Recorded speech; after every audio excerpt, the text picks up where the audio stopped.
તો આ તરફ અમદાવાદના બોડકદેવમાં પણ પેટ્રોલ પંપ પર લાંબી કતાર લાગી છે। લોકો ડરના માર્યા પેટ્રોલ ભરાવવા લાંબી લાઈનોમાં લાગ્યા।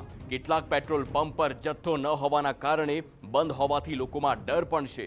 1 કલાકે પેટ્રોલ ભરવાનો નંબર આવે તે પ્રકારની લાઈનો લાગી છે। કેટલાક પેટ્રોલ પંપ બંધ તો કેટલાક પેટ્રોલ પંપ પર લાંબી કતારો, તો પંપની બહાર અડધા કિલોમીટર સુધીની લાંબી લાઈનો લાગી છે।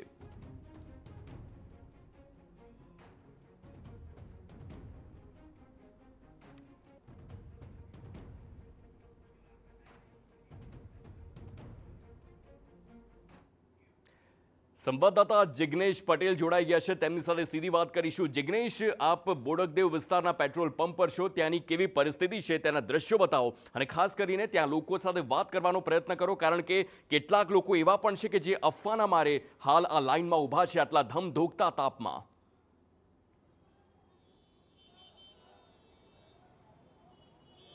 હાર્દિક, સ્વાભાવિક બાબત છે કે જે પ્રકારે યુદ્ધની પરિસ્થિતિ બાદ અછતની વાતો વાયુ વેગે પ્રસરી હતી। પેટ્રોલની વાતમાં જોઈએ તો પેટ્રોલ પંપ પર લાંબી કતારો જોવા મળી રહી છે। એક બે નહીં પરંતુ સંખ્યાબંધ વાહન ચાલકો ડરના માર્યા પેટ્રોલ ભરાવવા માટે નીકળ્યા હોય તે પ્રકારનું હાલના તબક્કે જોવા મળી રહ્યું છે। મહત્વની બાબત એ છે કે અડધા કિલોમીટર સુધી પેટ્રોલ પંપ પર લાઈનો જોવા મળી રહી છે। બીજી તરફ પેટ્રોલ પંપ પર ટુ વ્હીલરો આખરે પેટ્રોલ ભરાવવા માટે આવી રહ્યા છે। ફોર વ્હીલરની અડધો કિલોમીટર સુધીની લાઈનો લાગી રહી છે। કેટલાક લોકો સાથે વાત કરીએ કે આખરે તેઓ પેટ્રોલ પંપ પર આ પ્રકારની લાંબી કતારો હોવા છતાં પણ શા માટે પેટ્રોલ ભરાવી રહ્યા છે, શું કારણ આ પ્રકારે પેટ્રોલ ભરાવવાનું? નમસ્કાર, મારું નામ સુરેશભાઈ દેસાઈ।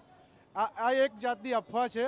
આ આપણને મોદી સાહેબ છે એટલે કઈ યુદ્ધની પરિસ્થિતિમાં પણ આપણે પહોંચી વળીએ છીએ, એટલે આ એક જાતની અફવા છે। લોકોએ અફવામાં ધ્યાન ના આપવું, પણ સરકારને પણ વિનંતી છે કે દરેક જગ્યાએ સ્ટોક રાખવો, એવી અમારી નમ્ર વિનંતી છે અને અફવાઓથી દૂર રહેવું લોકોએ। ખાસ તો તમે શા માટે પેટ્રોલ ભરાવવા માટે આવ્યા છો? ટાંકી ફૂલ કેમ કરાવી પડી? બધા લોકોએ જ્યારે બધા લોકોએ એકબીજાને ફોન કરીને અફવા ફેલાવી એટલે અમને પણ એવું લાગ્યું કે અમારે પણ ટાંકી ફૂલ કરી દેવી જોઈએ।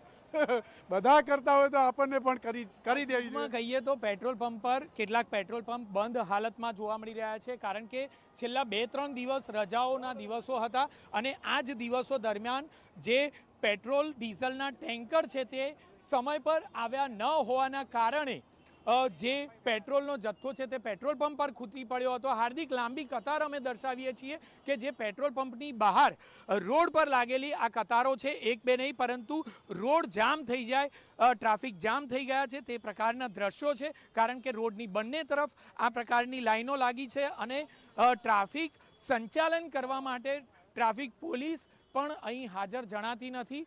મહત્વની બાબત છે કે જે રીતનો ટ્રાફિક થયો છે, જે રીતે લાંબી કતારો લાગી છે, તે કતારોને જોતા એવું લાગી રહ્યું છે કે લોકોમાં એક ભયનો માહોલ છે કે જાણે આખરે ક્યારે તેઓને હવે પેટ્રોલ મળશે તે પ્રકારનું તેઓ વિચારતા હોય તે પ્રકારનું છે। પરંતુ TV9 પણ એક અપીલ કરી રહ્યું છે કે લોકોએ ગભરાવાની જરૂરિયાત નથી, લોકોએ ડરવાની જરૂર નથી।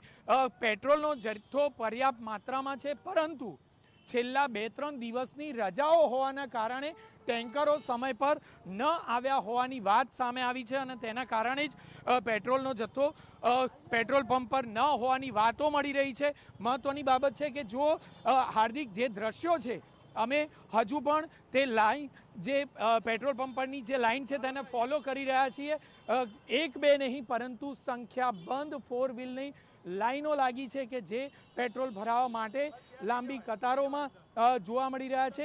મહત્વની બાબત છે કે આખરે આ લોકોનો નંબર ક્યારે આવશે તે પણ બાબત એટલી જ મહત્વની છે, કારણ કે જ્યારે પણ આગળ જે પેટ્રોલ પંપ પર વધુ પડતા વાહનો આવવાના કારણે જે પેટ્રોલ પંપનો જે સ્ટાફ છે તે સ્ટાફ પણ મુશ્કેલીમાં મુકાયો છે। કેટલાક પેટ્રોલ પંપ પર તો પોલીસને બોલાવી પડે તે પ્રકારની ફરજ ઊભી થઈ છે।